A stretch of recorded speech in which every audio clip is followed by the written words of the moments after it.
자, 1983년 4월 25일 서울 중구의 어느 한 병원에서 정말 말 같지도 않은 사건이 발생하게 돼요.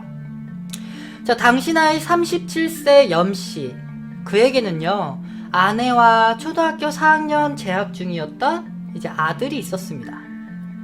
이날 염씨의 아들은요 병원 중환자실 앞에서 혼자 흥얼거리면서 놀고 있었어. 그런데 이때 어떠한 낯선 여성이 이 염씨의 아들에게 다가와서, 얘 꼬마야, 누나 나쁜 사람은 아니고 이거 우유인데 아빠한테 좀 전해줄래? 누나가 너무 바빠서 빨리 가봐야 되는데 이것 좀 전해줘. 여성은 우유 같은 비닐봉지를 아들 염군에게 건네줘요. 그렇게 받은 아들은 이제 아버지 염씨 냉장고에 우유를 넣어두게 되죠. 그리고 그날 저녁 아무 일 없이 아들과 이제 염씨의 아내가 그의 옆에서 잠을 청합니다. 그런데 이제 26일로 넘어가는 이 새벽에 염씨는 갑자기 목이 막 말랐던 거야. 그래서 여보 나 마실 것 좀 줘봐. 왜 이렇게 목이 마르지? 자, 아내는 그냥 목이 마르다니까 뭐 낮에 아들이 가지고 온 우유도 있겠다 해서 우유를 꺼내 남편에게 건네주죠. 근데 이 염씨가 목이 너무 말랐나봐. 우유를 한 번에 벌컥 마시는 거야. 그런데 이때 갑자기 염씨가 복통을 호소해.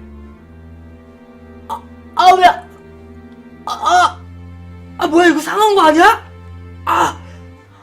여보, 잠깐만. 아니야, 이거 상한 거 아닌데? 괜찮아요?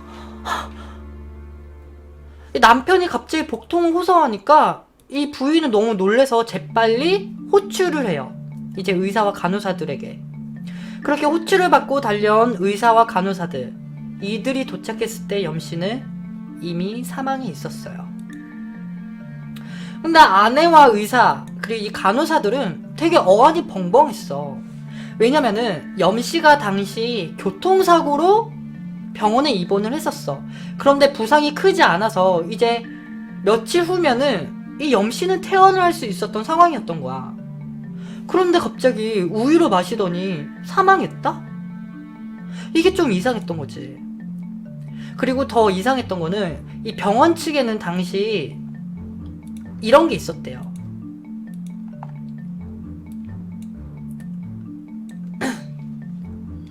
자, 이런 협박 쪽지 같은 게 화장실에서 발견이 된 적이 있었던 거야.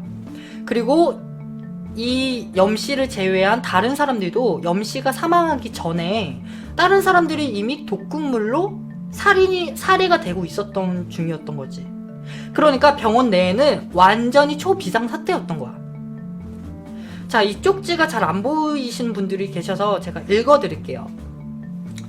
억울하게 희생들을 당하셔서 죄송스럽습니다. 이 병원에 입원한 죄입니다.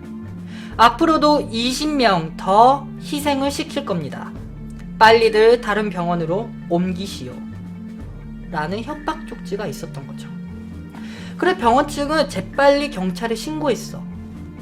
왜냐면은 독극물로 살해 당한 것 같으니까, 염씨가. 자, 그렇게 협박 쪽지도 발견되고, 자, 그러면은 대체 이 범행을 저지른 사람이 누굴까? 여기서 반전이 일어나기 시작해. 자, 염씨를 살해한 사람은요, 그의 아내 김씨였어요. 그런데 여기서 이것만이 반전이 아니었던 거야. 또 다른 반전이 뭐냐? 당시 이 염씨의 아내 김씨는요, 초등학생 4학년짜리 자신의 아들과 함께 살해했던 거야. 대단하죠?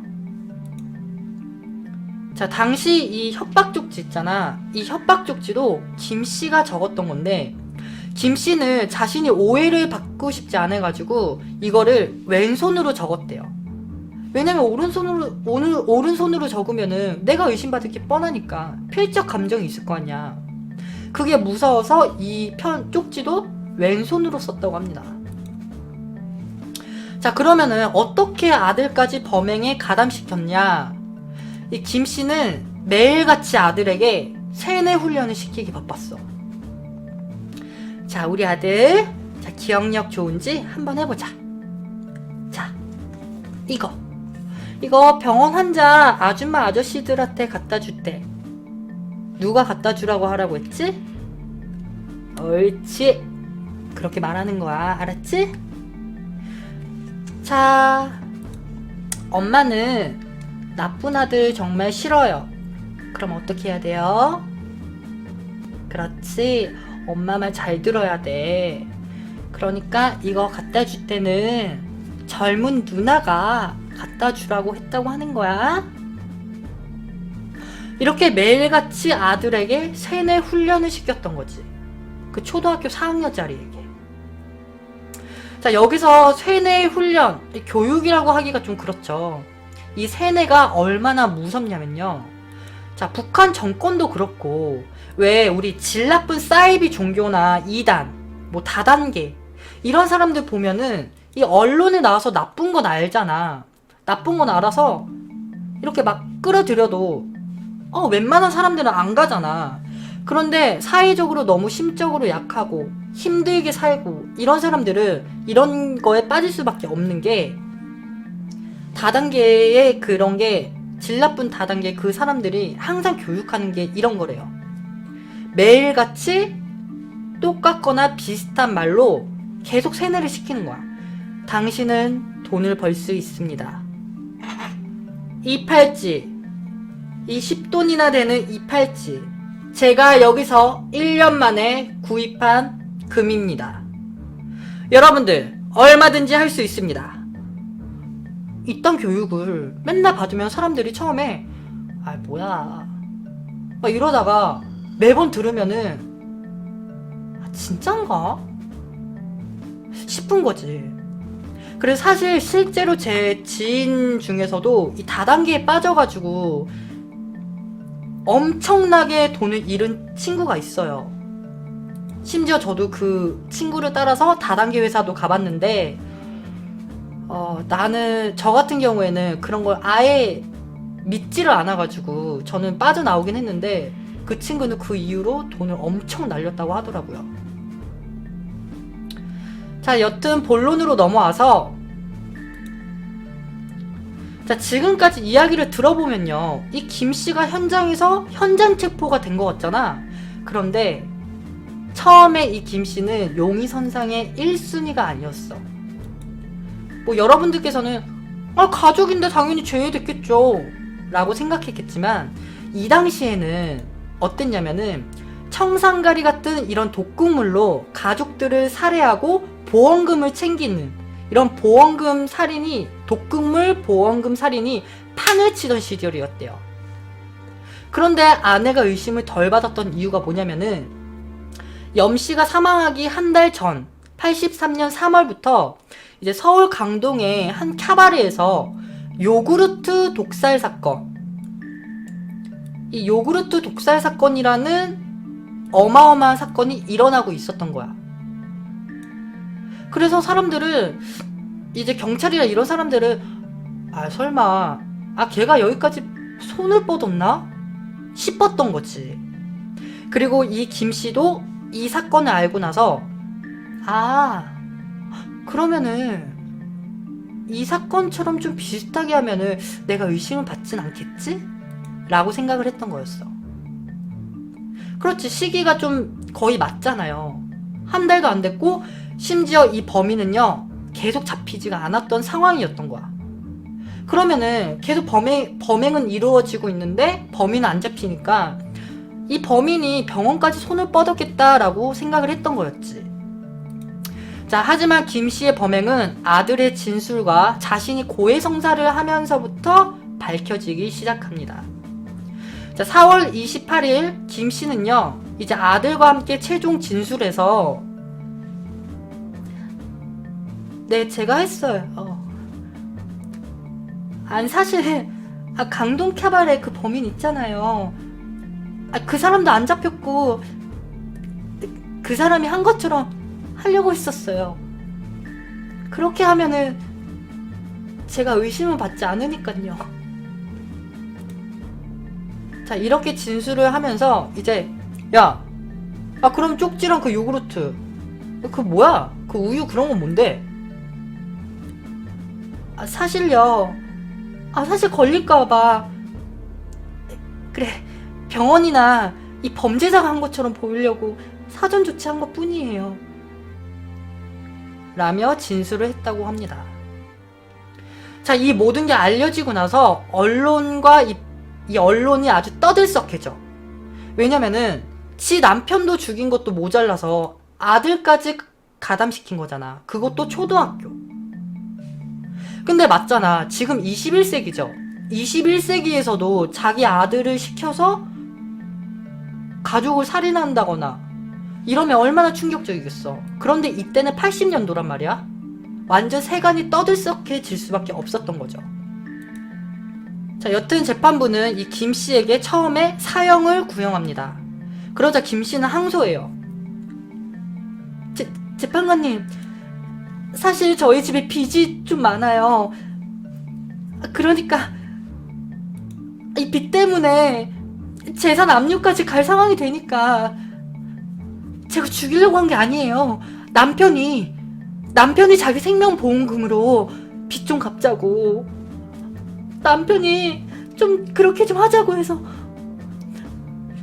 자식 새끼는 점점 커가지, 회사는 망해가지. 이렇게 하면은 도저히 아무것도 안 될 것 같아서 남편이랑 상의 후에 하게 된 거예요. 정말이에요. 믿어주세요. 저렇게 천사 같은 새끼가 있는데 어떻게 제가 이런 짓을 저질러요. 제가 벌 다 받을게요. 다 받을게요. 제가 정말 다 잘못한 거 맞으니까 형만 좀 낮춰주세요. 내 자식 내가 키울 수만 있게 해주세요. 자, 이렇게 김씨는요 재판부에게 계속 자기 잘못은 인정하지만 형만 좀 낮춰달라며 계속 애원했다고 합니다. 그래서 재판부는 이 김씨의 진술을 다시 한번 꼼꼼히 살펴보기 시작해. 그리고 조금 더 뒤에서 수사를 진행하기 시작했죠. 자, 그 이후에 아들이 한 진술과 비교해 봤을 때 이 김씨의 진술이 아들과 따로 진술을 받았는데 너무 똑같은 거야. 일치하는 게 너무 많고 신빙성이 너무 있었던 거죠. 자, 심지어 김씨는 계속 자기 반성을 계속 깊게 하고 있었대요. 그래서 결국 재판부는 이렇게 판결을 내립니다. 가해자 김씨 진술과 아들의 진술, 이런 여러한 정황들을 봤을 때 둘이 일치함이 확인되었다. 김씨는 고의적 살인은 아니지만 그래도 형은 가볍게 줄 수 없다. 그러므로 김씨는 촉탁살인 및 살인미수로 15년형을 구형한다. 라며 15년형을 구형받게 됩니다. 자, 저는 개인적으로는요, 사정은 알겠어. 사정은 알겠는데 당시 아들이 4학년이었잖아요. 초등학교. 아직 성인이 되기 전이었어. 그러면은 당시 그 상황이 아들은 생생하게 기억을 할 텐데 아버지가 돌아가셨다는 게 자신 때문이라는 그런 약간 트라우마에 빠질 수가 있잖아요. 그럼 아들이 커서 어떻겠어? 내가 아빠를 죽였어. 내가 아빠를 죽였어.